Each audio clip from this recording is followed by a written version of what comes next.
Ini ciri-ciri merpati tinggian ya teman-teman. Itu memiliki badan yang jantung dan bulunya itu halus, sama pegangannya itu lembut.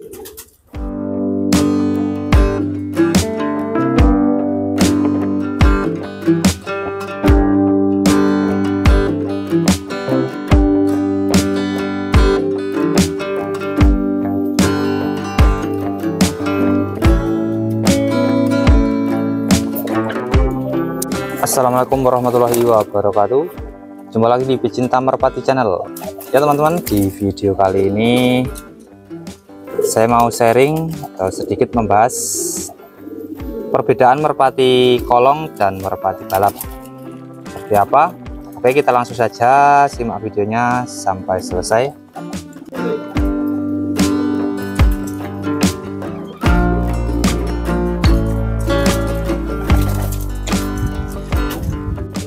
Nah, apa perbedaan merpati kolong dan merpati balap?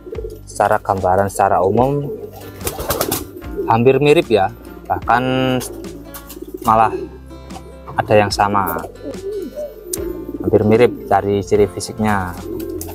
Nah, terus apa yang membedakan merpati kolong dan merpati balap? Kalau dari permainan jelas berbeda ya. Kalau merpati kolong itu kita mainnya di kolongan atau harus masuk kolong, kalau sedangkan merpati balap itu kita ngelatihnya agar merpati itu terbangnya balap atau pendek ya. Kalau merpati kolongnya itu agak tinggi karena harus bisa masuk kolong, dan jaraknya pun juga berbeda merpati balap dan merpati kolong biasanya. Pokoknya yang paling perbedaan yang mencolok yaitu dari cara permainannya. Kalau merpati kolong itu masuk kolong, kalau balap itu terbangnya biasanya rendah. Nah, kita sebagai pemain merpati harus tahu ya, kita itu mau main kolongan atau main buat balap, atau main tinggian atau merpati balap ya. Kalau kita mau main merpati tinggian ya, kita harus cari merpati yang khusus buat tinggian. Nah,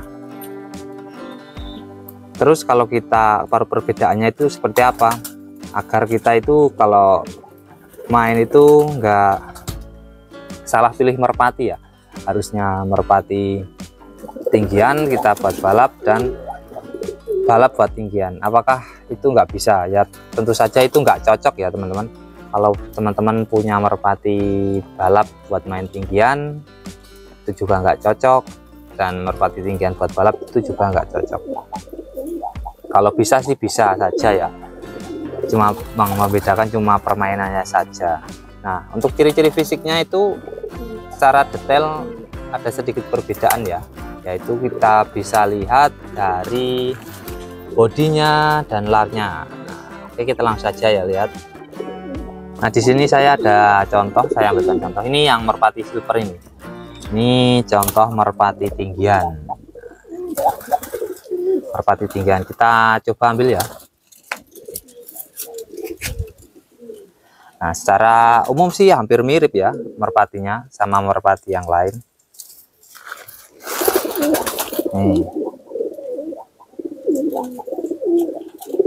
Ini ciri-ciri merpati tinggian ya teman-teman. Kita bisa lihat banyakkan untuk merpati tinggian itu atau merpati buat kolong itu memiliki badan yang jantung, kemudian bulunya itu halus, sama pegangannya itu lembut. Nah, biasanya merpati yang seperti itu memiliki badan jantung, bulu halus, dan pegangan lembut atau empuk itu mampu terbang tinggi teman-teman. Jadi merpati yang memiliki pegangan bulat, empuk, bulunya halus, dan bulu tebal atau lembut ya, lembut, dan dadanya jantung, itu biasanya mampu terbang tinggi. Kemudian yang kedua, dari lar teman-teman.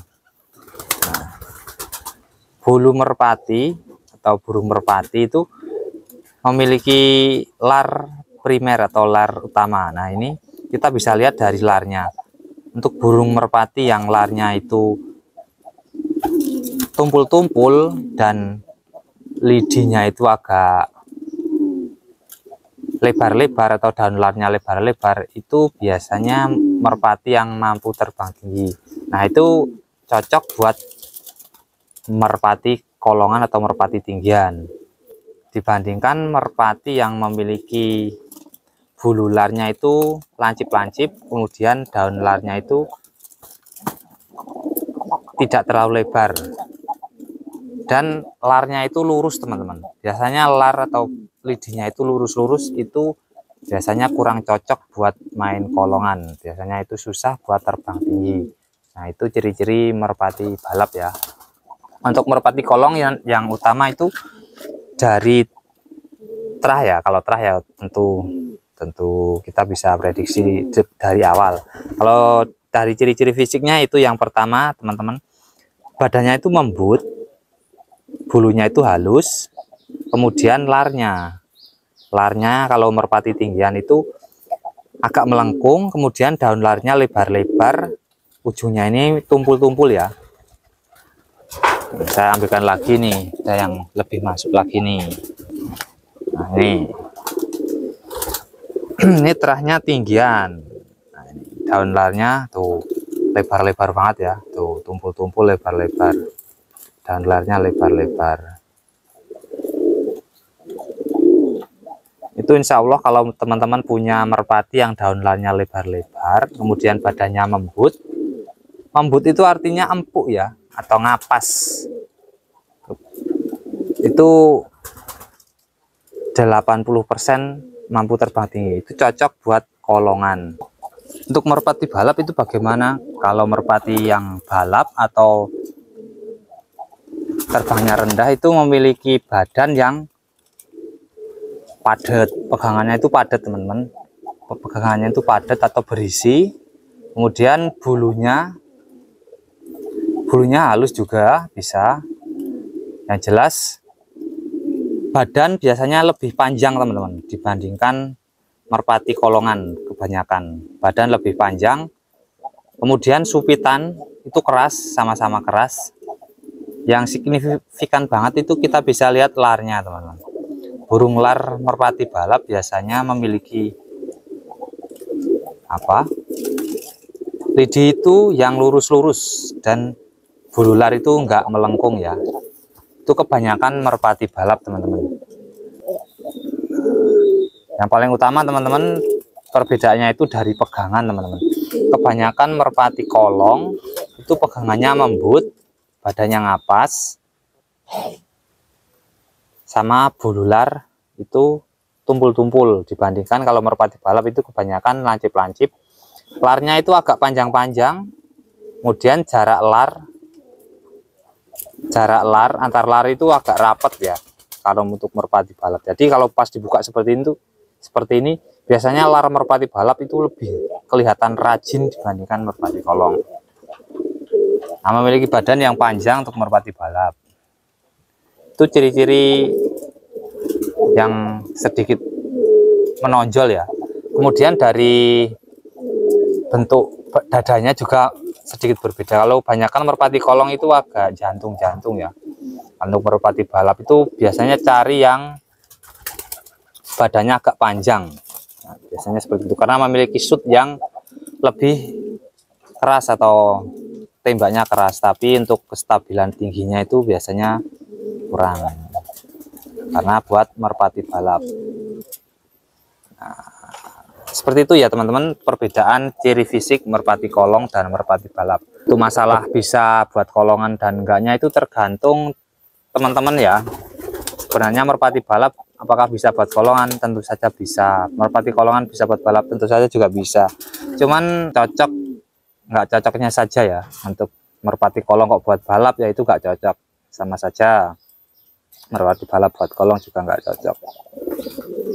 Lebih baik terah merpati kolong ya buat kolong, itu biar lebih cepat proses pelatihannya juga. Oke, teman-teman, mungkin itu saja ya sedikit perbedaan merpati kolong dan merpati balap. Nah, di sini saya ada merpati terah kolongan semua, teman-teman, yang sudah terbukti tinggi ini, teman-teman. Ini terbangnya sampai tinggi lah ini. Sama saya tunjukkan lagi. Nah, ini yang sering saya buat tunjukkan ke teman-teman. Ini tinggian MT atau merpati tinggian, dan cocok banget buat merpati kolong. Nah, ini dari larnya, daun larnya lebar-lebar, gak melengkung-melengkung, ujungnya pada tumpul. Kemudian ini badannya ngapas banget atau empuk, bulunya halus, nyutra. Nah, memiliki mata itu yang respon cahaya bagus. Nah, ini cocok buat kolongan. Nah, banyakkan merpati kolongan memiliki mata yang respon cahaya bagus seperti ini. Jadi cocok buat merpati kolongan atau merpati tinggian, teman-teman. Namanya Sonic ini namanya Sonic.